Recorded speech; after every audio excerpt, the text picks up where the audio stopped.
Itu cahaya, dahulu ia terpahat di batu, kemudian tertumpah di helaian kertas. Tapi hari ini, cahaya itu berada di hujung jari kita. Assalamualaikum dan salam sejahtera. Saya Nur Syafiq Aisyah dari Lensa Arkana TV PSS SMK Tanjung Chat. Hari ini, saya ingin membawa rakan-rakan menerokai satu kembaran inspirasi melalui tajuk Ilmu di Hati, Teknologi Memperkasa Generasi. Jom ikut saya.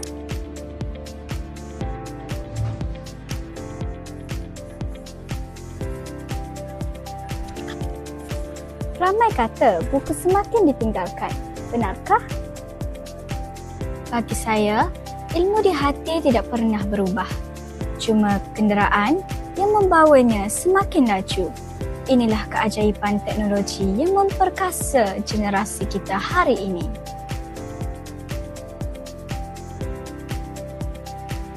Lihat ini, hai dengan satu imbasan, kertas yang kelihatannya diam mula muncul secara maya.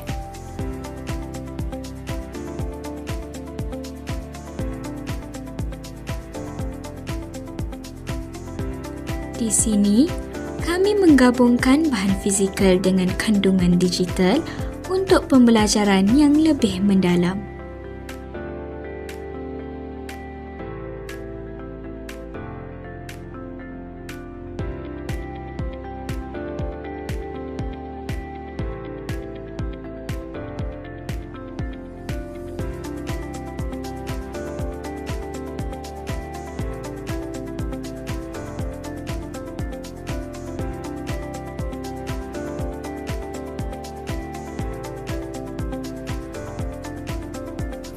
Teknologi tanpa ilmu itu kosong. Ilmu tanpa teknologi itu perlahan. Apabila kedua-duanya bersatu, kita bukan sahaja menjadi pengguna, malah menjadi pencipta masa hadapan. Itulah matlamat kita. Generasi yang berilmu di hati dan bijak memperkasa teknologi.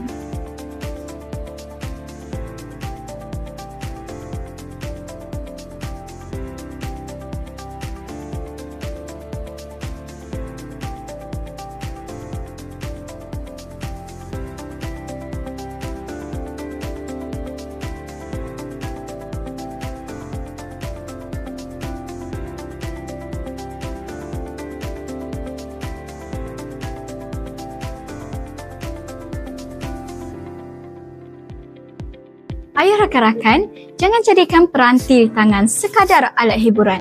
Jadikan ia sebagai jambatan ilmu. Saya, Nur Syafiq Aisyah untuk Lensa Arkana TV PSS SMK Tanjung Chat. Ilmu di hati, teknologi memperkasa generasi. Jumpa lagi!